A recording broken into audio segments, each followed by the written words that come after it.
तुम क्या कर रही हो यहाँ इस वक्त? ज़रान की गाड़ी फुल ब्रेक के साथ रुकी थी सड़क के इस पार जब इसने सवेरा को किसी लड़के के साथ खड़े देखा था। ओ हाय ज़रान आब्दी, इस लड़के ने हाथ आगे बढ़ाया था पर ज़रान ने इसे पूरी तरह से इग्नोर कर दिया था। सवेरा को गुस्से से देख रहा था वो। ज़रान, ये मेरे बॉस हैं, सो प्लीज़। और ज़रान ने इस लड़के को देखा था। बॉस? तुमने कब नौकरी शुरू की और इसकी कंपनी में? तुम जानते हो साहिर सर को? ज़रान, यार दूर रहो मेरे घर की औरतों से साहिर, मैं जानता हूँ तेरे साबका रिकॉर्ड को। ज़रान ने सवेरा का हाथ पकड़कर इसे खींचते हुए रोड की दूसरी जानिब ले गया था जहाँ इसकी गाड़ी खड़ी थी।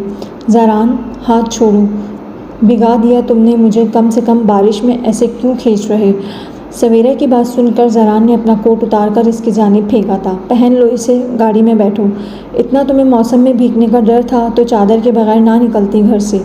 वो मुंह घिसोड़ कर जैसे ही गाड़ी में बैठी थी इसकी नज़र सामने रखे गुलाब के फूलों के गुलदस्ते पर पड़ी थी और इसका मुंह और बिगड़ गया था नायाब का सोचकर। मैंने दुपट्टा लिया हुआ है ज़रान, मैंने चादर की बात की है। सवेरा, दुपट्टा लेने और चादर ओढ़ने में बहुत फ़र्क है। अब तुम्हें बहुत फ़र्क नज़र आ रहा है, मैं तो यही लेकर निकलती हूँ घर से। ज़रान ने सवेरा की तरफ देखा था। कब से? कब से क्या मतलब? एक्सपोर्ट से आने के बाद मेरा लाइफ स्टाइल ऐसा ही है। पहले तो तुम्हें मसला नहीं था, मैं वाकई अंधा था इसका मतलब। गाड़ी स्टार्ट करके इसने इसी शख्स के पास से गुजरा था जिसके चेहरे पर एक शैतानी मुस्कुराहट थी, जो सवेरा को हाथ हिलाकर बाय कह रहा था, तुमने अच्छा नहीं किया, वो बॉस है मेरे, वो बॉस है और ये साइड आइसक्रीम पार्लर इसकी कंपनी। तुम इस शख्स के साथ क्या कर रही थी? तुम्हें पता है किस तरह का आदमी है वो? इसने गाड़ी की स्पीड और बढ़ा दी थी। तुम्हें इससे क्या ज़रान? मैं जो करती हूँ, तुम कौन हो मुझे रोकने वाले? तुम अब मेरे मंगेतर नहीं हो ज़रान, मुझ पर कोई हक नहीं है तुम्हारा। वो लोग कब घर के बाहर थे सवेरा को पता ही नहीं चला। ज़रान ने गाड़ी पार्क करके अंदर जाने की थी, इसे इतना गुस्सा था। पर फुप्पो ज़रान को खीर पसंद नहीं रही। अब नयाब ने आज को बहुत कम करके कहा था अनीसा बेगम से, हा, इसने दोपहर से जितनी बार मुझे फ़ोन करके पूछ लिया है ना खीर बनी कि नहीं। अब तो वो भागते हुए घर आ रहा होगा। इनके कहके से नयाब का ध्यान माजी में चला गया था जब ज़रान ने सबके सामने नयाब के हाथों से बनी खीर को खाने से इनकार किया था। इसके हाथ रुक गए थे और इसके रुके हुए हाथों पर अनीसा ने अपना हाथ रख दिया था। माजी भला आसान नहीं होता बेटा, पर कोशिश करने में क्या है। फुप्पो, माजी को याद करके अपने आज और आने वाले कल को बर्बाद मैं भी नहीं करना चाहती, पर माजी कभी कभी भुलाना बहुत मुश्किल हो जाता है। ज़रान, सवेरा की ऊंची आवाज़ ने अनीसा और नयाब को किचन से बाहर जाने पर मजबूर कर दिया था, जहां वो भीगते हुए सीढ़ियों पर चढ़ रहा था और सवेरा नीचे खड़ी से बहुत प्यार से बुला रही थी, इन खूबसूरत फूलों के लिए बहुत बहुत शुक्रिया। ये ज़रान, मैं इन्हें अपने रूम के कोने में सजा कर रखूँगी। बहुत से फैमिली मेम्बर्स की नज़र ज़रान पर गई थी और ज़रान की नज़रें नयाब पर थीं। वो सवेरे की बात पर शौक था पर नयाब को वहाँ मौजूद देखकर वो घबरा गया था। व्हाट दी हेल सवेरा, वो चिल्लाया था, बारिश ने कितना भिगा दिया है हम दोनों को। आज की शाम के लिए बहुत शुक्रिया। सवेरा नयाब की जानिब देखकर ये कहकर अपने कमरे में चली गई थी। कमल चाची भी अपनी बेटी के पीछे गई थी। घर की औरतों मौजूद थी वहाँ। अनीसा बेगम ने ज़रान को गुस्से से देखा था। सीरियसली ज़रान? अम्मी? पर अनीसा बेगम वापस किचन में चली गई थी। नयाब, मेरी बात, आप रूम में जाकर चेंज कर लें, मैं कुछ खाने को लेकर आती हूँ। नयाब बिना जवाब दिए किचन में जा चुकी थी। नयाब, ज़रान ने गहरा सांस लिया। वो नयाब का किचन तक पीछा ना कर सका पर इसकी आंखों ने किया था। वो नहीं चाहता था किसी के भी सामने वो अपनी बीवी को कोई भी सफाई दे। अभी दिन ही कितने हुए इनकी शादी को। वो ऊपर अपने कमरे में चला गया था इसी परेशानी के आलम में। अगर मेरी शादी सवेरे से हो जाती तो क्या होती मेरी ज़िंदगी आज? ज़रान के जहन में ये सवाल इन सब सवालों के साथ गर्दिश कर रहा था और जब से ऊपर अपने कमरे में आया था कपड़े चेंज करने के बाद वो यहाँ बालकनी में खड़ा हो गया था। वो पूरा सिगरेट का एक पैकेट ख़त्म कर चुका था। कुछ देर में पूरी बालकनी में धुआं ही धुआं था और वो आखिरी सिगरेट जब सुलग कर इसकी उंगली से लगा था तो वो अपनी खोई हुई दुनिया से बाहर आया था और इसे एहसास हुआ था पास इसकी बीवी भी खड़ी थी। इसने शर्मिंदगी से वो सिगरेट भी पीछे छुपा लिया था। सिगरेट तो आपने छुपा लिया पर इस धुएं का क्या करेंगे ज़रान? आपको सिगरेट पीना है आप शौक से पिए, पर यहाँ नहीं, घर से बाहर पिया करें। नयाब ने ज़रान के हाथ से वो सिगरेट लेकर नीचे फेंक दिया था। आई एम सॉरी, मुझे लगा था तुम नाराज़ हो गई हो, नीचे जो सवेरा ने कहा इसे सुनकर, और मुझे लगा था तुम या तो आओगी नहीं या फिर मेरे सो जाने के बाद आओगी, इसलिए पीना शुरू कर दिया। ज़रान एक छोटे बच्चे के जैसे इसे तफसील से बताने की कोशिश कर रहा था। सवेरा भैया जी से आपका कोट लेने चली गई थी इसलिए देर हो गई मुझे। खैर आप अंदर चलिए, फ्रेश होकर खाना खा लीजिए। वो ये कहकर जाने लगी थी कि ज़रान ने इसका हाथ पकड़कर वापस खींचा। सवेरा ज़िंदा तो है ना? मेरा मतलब है तुम ठीक तो हो ना? ज़रान ने इसके चेहरे पर एक शरारत झलकी थी। इस बार वार्निंग दी है मैंने, और अगली बार ऐसा कुछ देखा मैं तो सवेरा बाजी का तो पता नहीं, आपको ज़रूर मार दूंगी। वो गुस्से से अपना हाथ छुड़ाकर अंदर चली गई थी। हा हा हा, आज नयाब अल्तमश देख रहा हूँ। उफ, ज़रान कहकर लगाते हुए अंदर चला गया था। नयाब करवट लेकर आंखें बंद कर चुकी थी। खाने के बर्तन रखने के बाद से वो खामोश थी, जो ज़रान को एक लम्हे को नहीं भा रही थी, ख़ासकर नयाब की खामोशी। ऐसे खामोश ना रहो नयाब, सवेरा ने जो कहा वो सच नहीं है। ज़रान ने इसके कंधे पर हाथ रखकर इसका चेहरा अपनी तरफ किया था। सच क्या है फिर ज़रान? इसने आंखें खोलकर ज़रान की आंखों में देखा था।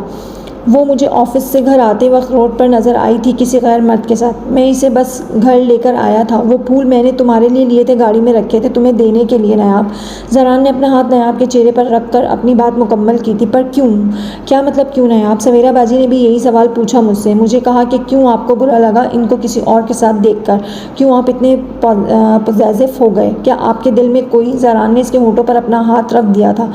हम में लड़ाई होनी चाहिए, गलत फहमी नहीं नयाब। मियाँ बीवी की लड़ाइयाँ दिल के बोझ हल्के कर देती हैं और गलत फहमियाँ बढ़ा देती हैं। तुम्हारी आंखों में यकीन देख रहा हूँ अपने लिए, और तुम्हारी लबों पर शक के शिकवे। सवेरा के लिए कोई ऐसी फीलिंग नहीं है। वल्लाह इसकी जगह अगर कोई कज़न होती तब भी मैं यही करता नयाब, तुम्हारी कसम, तुम्हारे सिवाय कोई नहीं इस दिल में। इसने नयाब का हाथ अपने सीने पर रख दिया था। तो फिर इतने सिगरेट क्यों पी रहे थे? इसने सरगोशी की थी। इसके हाथों के नीचे ज़रान आब्दी की धड़कती धड़कन महसूस करके वो शर्मा गई थी। मैं ये सोच रहा था कि अगर मेरी शादी सवेरा से हो जाती तो ज़िंदगी कैसी होती। ज़रान ने ऊपर देखते हुए ये बात कही थी। इस बात पर जब नयाब ने अपना हाथ छुड़ाने की कोशिश की तो ज़रान ने इसका हाथ खींचकर इसे अपनी ओर किया था। इसके बाल बिखर गए थे, जो सिर्फ इसका ही नहीं ज़रान के चेहरे पर भी आ गिरे थे। ज़रान, नयाब सवेरे से शादी के बाद क्या ज़िंदगी इतनी ही खूबसूरत होती जितनी अब है? नयाब का हाथ छोड़कर इसकी वेस्ट पर हाथ रखा था ज़रान ने। क्या वो भी ऐसे ही शर्म हया वाली बीवी बनती मेरी? वो भी तुम्हारी तरह घर से बाहर निकलती, खुद को एक बड़ी सी चादर में कवर करके? ज़रान की बातों ने नयाब को मजबूर कर दिया था मुंह ऊपर उठाकर इसे देखने पर। नयाब, एक हकीकत एक कड़कती बिजली की तरह गिरी मुझ पर। तुम्हें खो दिया था मैंने, आज तुम मेरे पास हो, ये मुझ पर अल्लाह की इनायत हुई है, वरना मैं तो सारी ज़िंदगी ताने में गुजार देता ना। सवेरा को आज एक बार दुपट्टे में एक सड़क पर किसी गैर मर्द के साथ देखा तो दिमाग में तुम आ गई। तुमने तो कभी अपने कज़न्स के साथ गाड़ी में बैठना पसंद नहीं किया। मैं हैरान रह गई हूँ नयाब, मैं कैसे इतना बदल गया था बाहर जाने के बाद। नयाब की आंखें जैसे इसकी अश्कों से भारी हुई थी। इसने ज़रान के कंधे पर सर रख लिया था। आज ज़रान आब्दी बोलते हुए इसे ऐसी ही नहीं ज़ख्मी रूह को भी मरहम लगा रहा था। तुम सही कहती हो नयाब, ये अल्लाह का करम होता है, वरना इंसान खूबसूरती के चक्कर में सब कुछ गंवा देता है। आज तुम्हें अपनी बीवी के रूप में देखता हूँ तो महसूस करता हूँ अब मुझे कोई और खूबसूरत नहीं लगता। सवेरा के लिए या किसी और के लिए अब मेरे दिल में, मेरी ज़िंदगी में जगह नहीं है। नयाब ने सब पर कब्जा कर लिया है। इसने नयाब के माथे पर बोसा दिया था और चुप हो गया था। चुप क्यों हो गए ज़रान? बोलते रहिए। फिर ज़रान आब्दी ने इसके बाल सहलाते हुए जी भरकर बातें की थी, जो बातें सुनते हुए गहरी नींद सो गई थी। बेपनाह मोहब्बत हो गई है तुमसे नयाब। इसने फिर से नयाब के माथे पर बोसा लिया था और अपनी आंखें बंद कर ली थी। अनीसा, हम दिलकश बेटी को लेने आए हैं। खाला, आप यहाँ? दिलकश नयाब के साथ ड्राइंग रूम में दाखिल हुई थी। वो हैरान थी इतने सालों के बाद इन लोगों को अपने सामने देखकर, जिन्होंने इसे संभालने के बजाय पागल खाने में जमा करा दिया था। हाँ दिलकश बेटा, मैं और तुम्हारे खालू तुम्हें घर ले जाने आए। इन्होंने उठकर दिलकश को अपने गले लगाया था। इन सब में नयाब की नज़र यास्मीन बेगम पर थी, जो वहाँ मौजूद सब लोगों में सबसे ज़्यादा खुश दिखाई दे रही थी। अम्मी, आप ये क्या कर रही हैं? प्लीज़ ना कीजिए। नयाब ने आंखें उठाकर यास्मीन बेगम की तरफ देखा था, जिन्होंने इग्नोर कर दिया था नयाब को। पर यास्मीन भाभी अचानक से दिलकश कैसे जा सकती हैं? अनीसा की नज़रें अल्तमश साहब की तरफ थी, जो अपना सर नफ़ी में हिलाने की कोशिश किए जा रहे थे बार बार। अचानक से कुछ नहीं अनीसा बाजी, दिलकश को भी मौका मिल जाएगा अम्मी अब्बू की खिदमत करने का। दिलकश बाजी, आपको चले जाना चाहिए। यास्मीन बेगम ने आगे होकर दिलकश को अपने गले लगाया था। अम्मी, आप ये क्या कर रही हैं? नयाब ने हल्की आवाज़ में पूछा था, और इसी वक्त दिलकश ने नयाब को चुप रहने का इशारा किया था। यास्मीन ठीक कह रही है, दिलकश जी को अब चले जाना चाहिए। अब ये बेटी का ससुराल भी है। कमल बेगम की बात पर और सब ने हाँ में जवाब दिया था, खासकर फाखरा फुप्पो ने।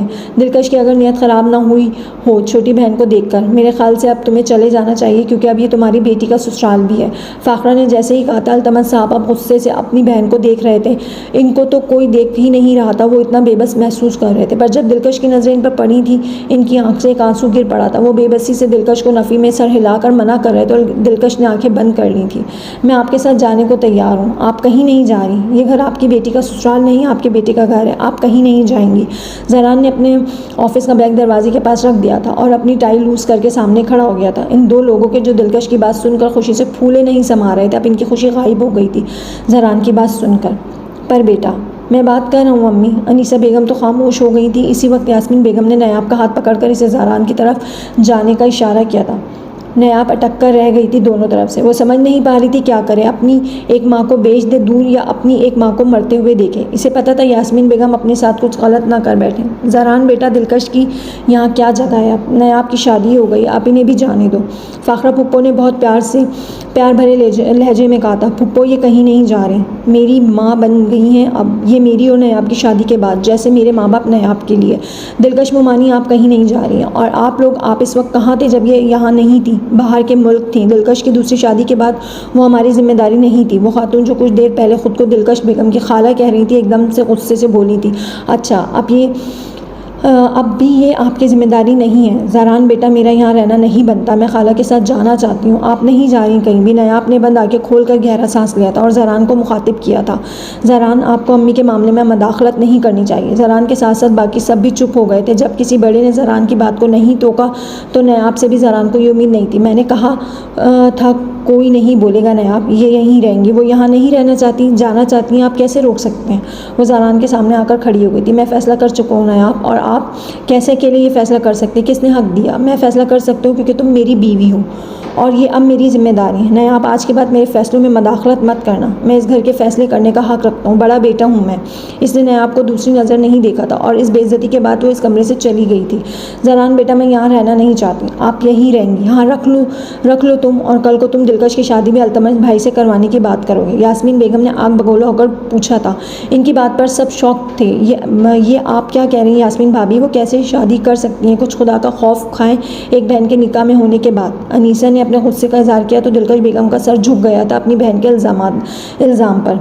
हो सकता है अम्मी, यास्मीन मोमानी कौन सा सगी बहन है दिलकश मोमानी की। क्यों मोमानी, आप हैं सगी बहन दिलकश मोमानी की। जरान ने क़यामत गिरा दी थी, खासकर अल्तमश साहब पर जो अपनी व्हील चेयर के साथ लग गए थे, जैसे इन्हें किसी ने बहुत ऊंचाई से गिरा दिया हो। जरान, जी अम्मी, सच कह रहा हूँ, ये दोनों सगी बहनें नहीं हैं। दिलकश ने एक पल को यास्मीन को देखा था और दूसरे पल को अल्तमश की नज़रों में इनकी आंखों में एक नफरत उभर आई थी दोनों के लिए। वो आंखों से आंसू साफ करके इस कमरे से चली गई थी। या अल्लाह, ये क्या कर दिया आपने यास्मीन भाभी। अनीसा जैसे ही सोफे पर बैठी थी, यास्मीन बेगम ने अनीसा की तरफ हंसते हुए देखा था और एक कहका लगाया था। तुम तो ऐसे कह रही हो जैसे ये सच पता चल जाने पर अल्तमश ने तलाक नहीं देनी थी दिलकश को। अल्तमश को तो मुझसे ज़्यादा जल्दी थी दिलकश को अपनी ज़िंदगी से बाहर निकालने की, और इससे ज़्यादा जल्दी अल्तमश को अपनी बेटी को अपनी ज़िंदगी से बेदखल करने की थी। पूछ लो। यास्मीन की बातों ने सबकी नज़रें मलबूस कर दी थी अल्तमश साहब पर, जो भरी हुई आंखों से सर झुकाए नीचे देख रहे थे। अल्तमश मामू, शायद इसीलिए अल्लाह ने आपको औलाद नहीं दी, क्योंकि आप पहली औलाद की नाकदरी कर चुके थे। आप डिज़र्व नहीं करते दिलकश मोमानी को, और ना ही नया आपको। जरान इसी गुस्से से जाने लगा था, पर इन दो लोगों के सामने रुक गया था जिनके पसीने छूट रहे थे। अब वो, आप जानते हैं दिलकश मोमानी को यहाँ से ले जाने के बाद इन्होंने कहाँ छोड़ना था। और आफाक साहब जो इसी जगह खड़े थे, खामोशी के साथ अपनी बीवी को रोते हुए देख रहे थे। जरान की आवाज़ ने इनके साथ साथ सबकी तवज्जो अपनी तरफ कर ली थी। ये दिलकश मोमानी को ओल्ड एज होम में छोड़ने वाले थे, वहाँ इन्होंने रजिस्ट्रेशन भी कराई थी। यास्मीन मोमानी को सब पता था। मैं और भी बहुत कुछ कहना चाहता था, यास्मीन मोमानी पर अपनी जगह नहीं है। ये फ़ैसला बड़े करेंगे, नहीं तो आज भी चुप हो जाएंगे जैसे कुछ साल पहले हुए थे। जरान अल्तमश की आंखों में देखकर ये बात कह गया था वहाँ से। समझते क्या हैं आप अपने आप को, सबके सामने इस तरह कैसे कोई फ़ैसला ले सकते हैं जरान। नयाब ने गुस्से से कमरे का दरवाज़ा बंद किया था और अलमारी से अपना पर्स निकाल कर कुछ बुक्स हाथ में पकड़कर वो दरवाजे तक पहुँची थी कि जरान ने अंदर आकर दरवाज़ा बंद कर दिया था। रास्ता छोड़िए जरान, मुझे जाना है। जरान ने 2 कदमों में इनके दरमियान वो फासला ख़त्म किया था। नयाब, अच्छी बीवी कभी ज़रा सी लड़ाई पर ऐसे पर्स उठाकर घर से बाहर नहीं चली जाती। जरान ने इसकी वो बुक्स और इसका पर्स पकड़ कर बेड पर फेंक दिया था। वो शदीद गुस्से में था, पर इसकी बात ने नयाब को और गुस्सा दिलाया था। अच्छा, और अच्छे शौहर अपनी बीवी पर इस तरह चिल्लाते भी नहीं हैं सबके सामने। वो फिर से मुड़ी थी, पर जरान ने इसका हाथ पकड़ लिया था और पीछे दीवार के साथ जा लगी थी। इससे पहले इसका सर इनकी शादी की फ़ोटो फ्रेम पर लगता, जरान ने अपना हाथ नयाब के सर के पीछे रख दिया था और इसे कैद कर दिया था। मैं मर्द हूँ नयाब, इस घर के फ़ैसले करने का पूरा हक़ है मुझे अच्छा नहीं लगा मेरी बीवी ने सबके सामने मेरे कहे हुए फ़ैसले पर उंगली उठाई। मैं घर में मियाँ बीवी की बराबरी का कायल हूँ, पर जो फ़ैसले मेरे करने वाले इसमें बराबरी का कायल नहीं हूँ। मैंने ना सिर्फ मुझे सबके सामने सबके सामने गलत किया, बल्कि वहाँ से यहाँ आकर तुमने मुझे हर्ट किया है। अच्छी बीवियाँ ऐसा नहीं करती, और अच्छी बीवियाँ इस तरह लड़ाई पर घर से बाहर जाने की कोशिश भी नहीं करती बिला इजाज़त।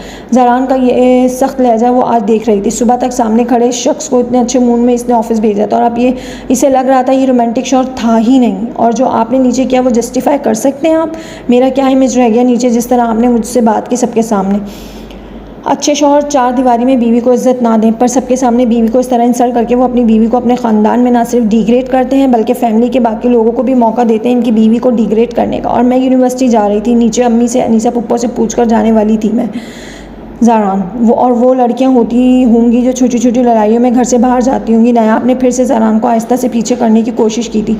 जैसे इसका हाथ ज़रान के सीने पर छुआ था, ज़रान की आंखों में एक नरमी उभर आई थी। मैं सिर्फ इस घर का मर्द नहीं हूँ, इस रिश्ते में भी मैं मर्द हूँ, तुम्हारा शौहर हूँ। शादी के बाद अच्छी बीवियाँ अपने शौहरों से इजाज़त लेकर घर से बाहर जाती हैं, ना कि अपनी सास या अपनी अम्मी से। इस बार ज़रान का लहजा कदरे नरम था और नायाब की आंखें उठी थी और ज़रान की आंखों में देखा था इसने। ज़रान आप, और वो कहते हुए चुप हो गई थी। चुप क्यों हो गई हो? अब बोलो, मैं क्या? हमारी पहली लड़ाई है ये, तुम इतनी जल्दी चुप हो गई मिसेस ज़रान आबदी? ज़रान ने इसकी तोड़ी पर हाथ रखकर इसका मुंह अपनी तरफ किया था। आप ये चाहते हैं मैं आपका हर फैसला एक्सेप्ट करूं? आप अच्छी बीवी की बात बता रहे हैं, और ज़रान अच्छे शौहर भी ऐसे नहीं करते जो आपने नीचे किया। ये पहली लड़ाई और मुझे नहीं अच्छी लगी ये पहली लड़ाई। आपको लगता है मैं बराबरी की कायल हूँ या मैं बराबरी चाहती हूँ? मैं कभी भी इस रिश्ते में अपने शौहर के साथ बराबरी नहीं चाहूँगी। ज़रान, इस रिश्ते में आप आगे होंगे हमेशा, मैं नहीं, क्योंकि अच्छी बीवियाँ अपने शौहर के साथ नहीं, अपने शौहर के पीछे अच्छी लगती हैं।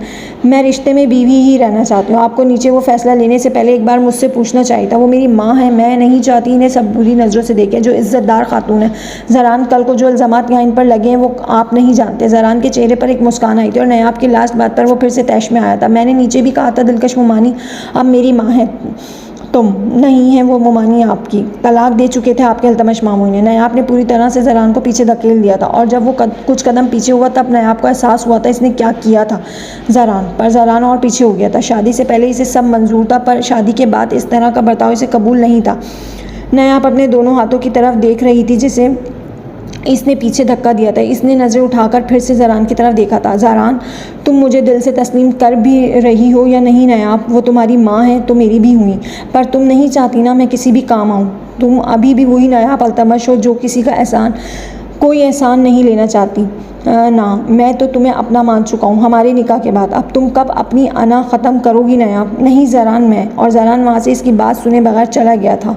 नायाब के आंसू इस तरह निकले थे जैसे इंतज़ार में थे। इसकी आंखें ब्लर होना शुरू हो गई थी और वो उसी दीवार के साथ लगकर बैठ गई थी।